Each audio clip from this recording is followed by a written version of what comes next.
Well, good morning, magandang umaga, and welcome to today's episode of My PI Dream. Today is Friday. It's the day after we laid that last zone of irrigation down, and today I am working on the raised bed planters. I don't know what we're going to be doing the rest of the day, but this planter right here took me a little while, so we'll see what other type of events we can do around the yard, some DIY projects if we can, or in the basement, or whatever comes up, or maybe it'll be a relaxing day. Who knows?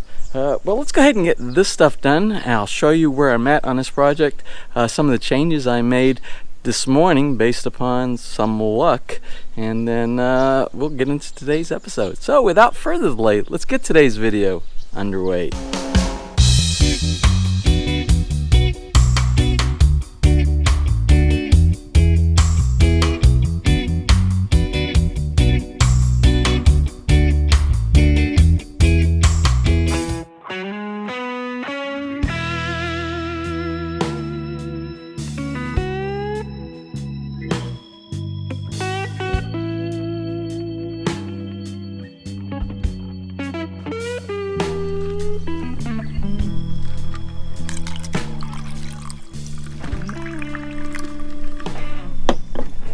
Now, I got to tell you, it is really nice when you are out here working in the yard, whatever DIY project that you're doing, and then you can walk inside your backyard and pick something like calamansi, which is what's inside this container, some calamansi.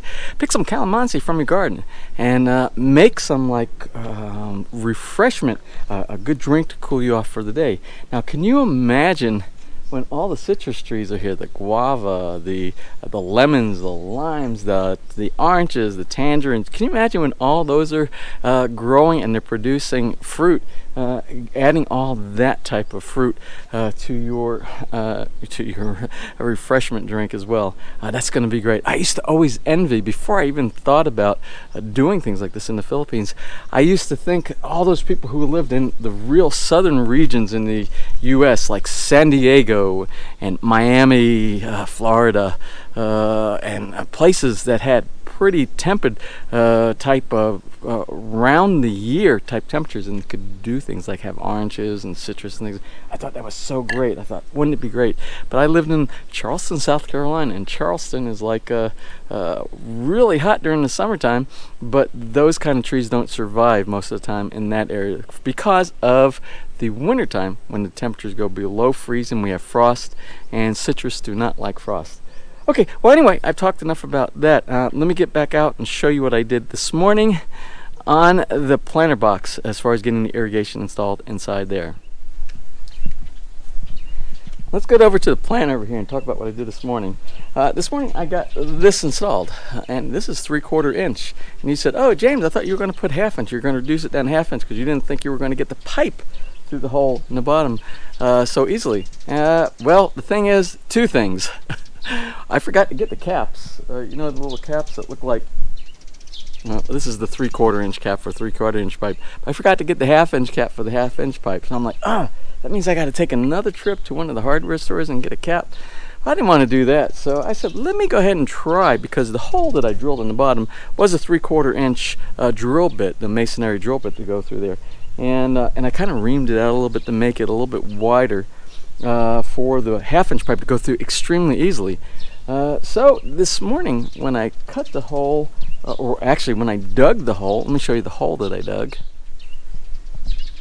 Now, I don't know if you can see. I think you can see. Oh yeah, see, the hole is all the way down, and that elbow you see down at the bottom, this is all 3/4 inch. So I was able to do that without being too damaging to the area. I only had to pull out this section. They're just sitting over there temporarily. I got to get them back in really quick because the roots will dry out and we might have some damage to that. So I'm going to fill this back in here, and at least it's prepped. I can put a cap on here if I want to. I can do what I was talking about the other day, maybe try to build my own little drip irrigation. I don't know yet. I'm going to, the most important part is done, which is this part right here. I'm going to backfill this in and then put the plants back in and get them watered again. I haven't started on this one over here yet. I think that's going to be a little bit more challenging than this one. And why do you say that? Because I kind of hit rock and stuff like that in the bottom of that when I was drilling through. I don't know what I'm going to find at the bottom of that container. I know this one I hit rock. There's gravel. I put 3/4 inch 3/4 inch gravel at the bottom, rock aggregate, for drainage for both of these. So we'll see when we do this one over there. But I need to get onto that one as soon as possible because I'm running out of time. The sun is up there and it's going to put sun on me over there. I got most of this done before the sun hit me over here, but now the sun is on me. I need to backfill back inside and then go start working on that. Well, let me go ahead and get that done now.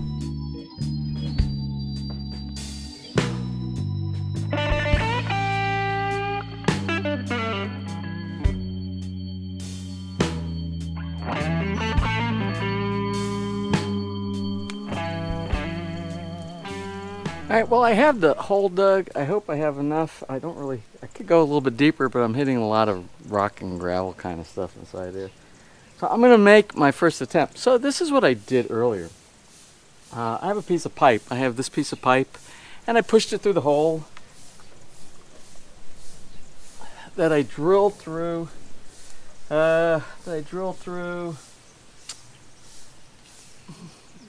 What, about a week ago? I don't remember. Maybe when we were laying some of the pipe back here.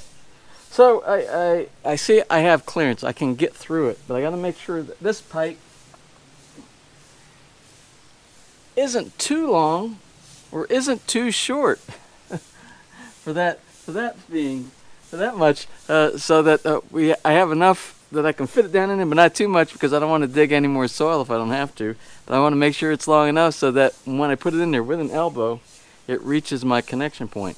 So I need to cut off a piece about this side of here. I'm gonna give me about an inch longer on this.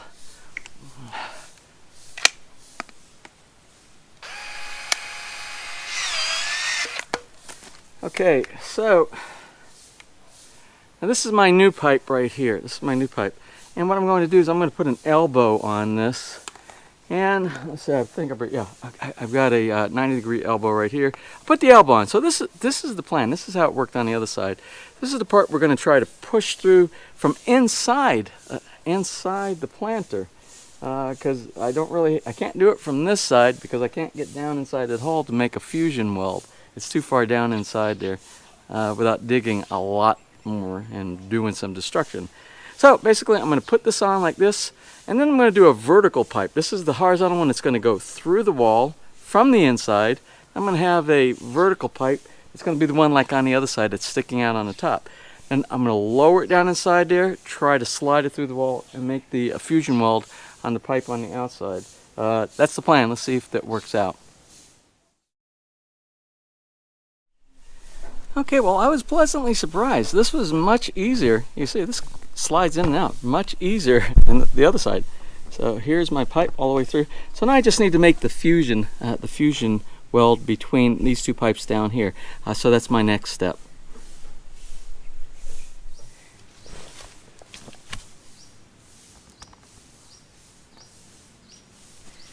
Now, when I make my cut here, I need to make sure I don't cut off too much off of this terminated piece, because these are the two pieces that are making the connection together, and if I cut off too much, then I'm going to have to put in another splice, and I don't want to have to do that. So optimally we should be connecting about this point minus about 1/8 of an inch.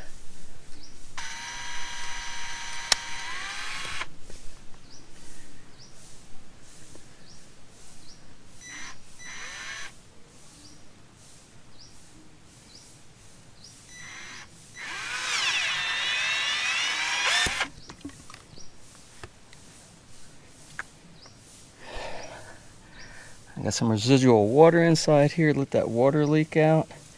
Yeah, I think this is going to work good. I think it's going to work just perfectly. So what I'll do is I'll push this back inside so that I can get my my coupler on one of the ends, and then we'll push it back here to do the second fusion weld. So let me go ahead and do the first one.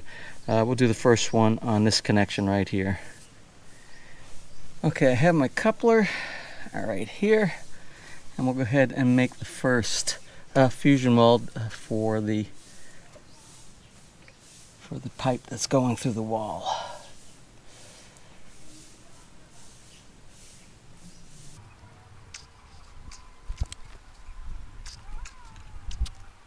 Okay, next we'll go ahead and make the connection between this, I have some tape on here. I gotta get this. We don't want any contaminants on here. Take the tape off. All right. Okay. Make sure this is clean. All right, so we'll back this off.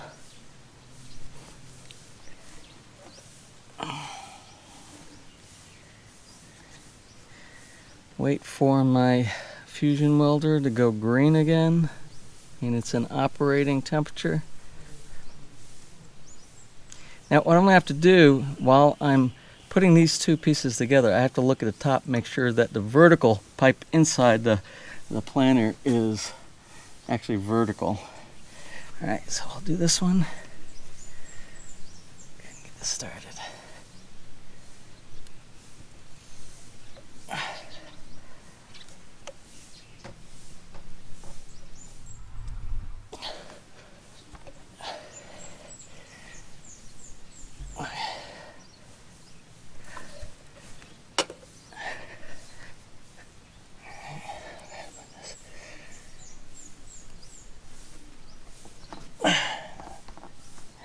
Pretty vertical to me on the inside. That's kind of why I did this little line straight up. And it's bendable. We can bend it a little bit if it's not perfectly vertical. Okay, good deal. Now, the next thing to do is just fill in this area, fill in inside the planer, and then terminate the top.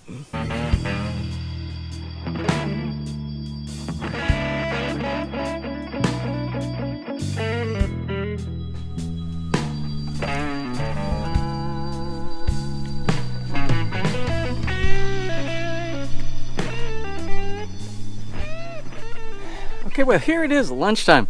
I'm gonna go take a break, eat some lunch. We bought some pizza last night. I think it's Tuesdays and Thursdays at Domino's Pizza here. They have a buy one, take one free. So 2 family-sized pizzas, anything that you, whatever, I think we get Hawaiian and pepperoni. And it's like 539 pesos, about $10 for 2 family-sized pizzas. A great deal. And they delivered it. They delivered it right here to the house at Feliz. So anyway, I'm gonna go grab some lunch, and then I've got to come up with an idea because actually it's early. I didn't think I was gonna get done with this so soon. So maybe it's time to think about where do we go from here on this irrigation of the pots, the planting pots. Okay, here it is, the end of the day. I did one more project. I got the pipe in on both of the planters over there, but I had to cap them off. Nothing I had here would work for any type of pop-up irrigation or static irrigation. I tried several heads, but they just blast water so far in places that it doesn't even get the car wet and everything like that as well. I got one zone done, but I found a head. I started searching for little bits and parts inside the garage in the generator room, and I found this head that does this.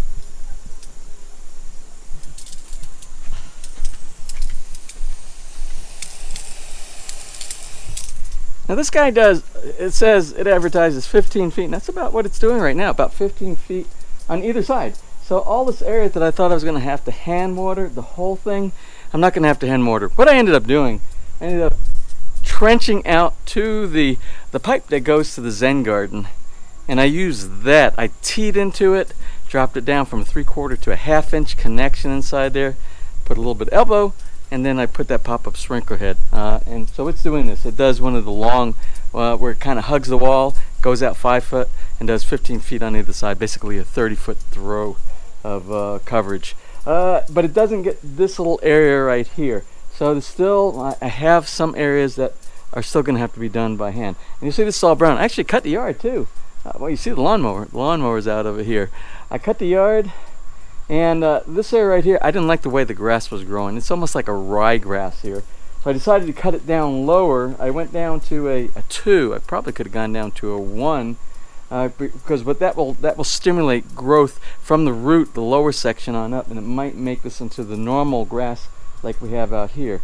This area doesn't get a lot of watering. It doesn't get a lot of sun.